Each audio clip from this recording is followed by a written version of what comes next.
আসসালামু আলাইকুম সম্মানিত ভিউয়ার্স, কেমন আছেন? আশা করি আপনারা সবাই ভালো আছেন। বরাবর মতো আপনাদের মাঝে ব্রাদার লকস্টিচ মেশিনের নতুন আরেকটি ভিডিও নিয়ে উপস্থিত হলাম। অবশ্যই আপনারা মডেল নাম্বারটি দেখেছেন। আপনাদেরকে এই ভিডিওর মাঝে আজকে কিছু গুরুত্বপূর্ণ প্রোগ্রাম দেখাবো। আপনারা ভিডিওটি না টেনে শুরু থেকে শেষ পর্যন্ত দেখবেন। কয়েকটি প্রোগ্রাম আজকে আপনাদেরকে দেখাবো। সম্মানিত ভিউয়ার্স, চলুন দেখা যাক। এখানে একটি কাপড় সুইং করা হলো।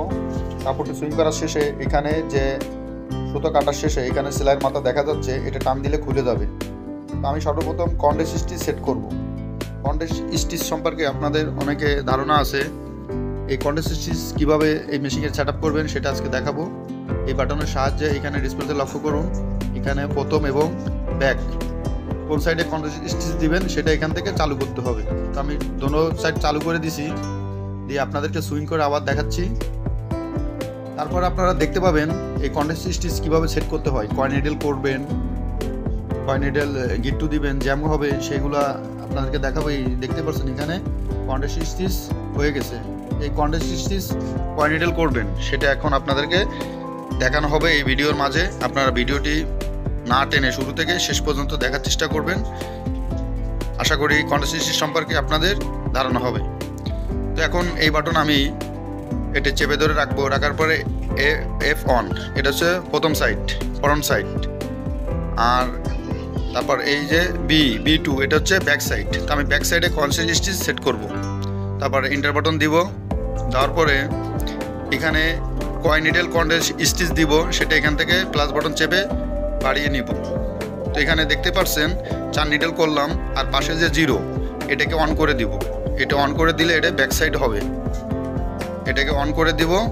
আর তারপরে 05 যেটা দেখছেন এটা হচ্ছে কন্ডেন্স স্টিচের স্পিয়ার, অর্থাৎ স্পিয়ারটা ঘন বেশি হবে না পাতলা হবে, সেটা আমি অন করে রাখছি এবং ইন্টার বাটন দিলাম।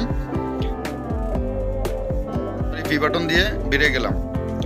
তো এখানে আমি এই কন্ডেন্স স্টিচটা সেট আপ করলাম 4 নিডেলে।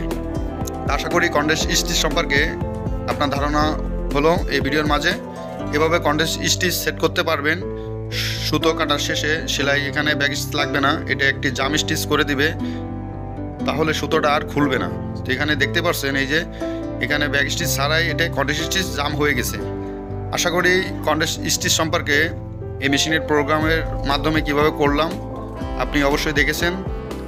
এবং আপনাদের এখন আরও আমি অন্য একটি প্রোগ্রাম দেখাবো, সেটা আপনারা এই ভিডিওর মাঝে দেখতেই থাকুন। চলুন সেদিকে যাওয়া যাক। তো এখানে দেখতে পাচ্ছেন সেলাই করা হচ্ছে একটি কাপড়। সাইডে যে সেলাইগুলো দেখছেন এইভাবে সেলাইগুলো হয়ে যাচ্ছে, এখানে চেন সেলাই হয়ে যাচ্ছে। এই প্রোগ্রামের মাধ্যমে কিভাবে সেটা আজকে আপনাদেরকে এই ভিডিওর মাঝে দেখানো হবে।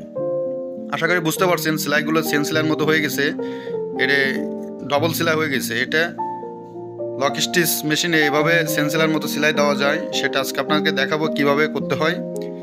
তো সর্বপ্রথম যে কাজটি করতে হবে, এখানে যে আঙুল চিহ্ন যে বাটনটি আছে এটা চাপ দিতে হবে। চাপ দেওয়ার পরে যে প্রোগ্রামটি দেখবেন এটাকে এন্টার বাটন চাপ দিতে হবে। দেওয়ার পরে এক যে লেখাটা আছে এটা হচ্ছে স্টিচ, এখানে 1 স্টিচ আছে। তারপরে যে 9 এটা হচ্ছে কয়বার হবে সেটা। আর সাইডে যেটা দেখছেন 4 এটা হচ্ছে স্পিয়ার।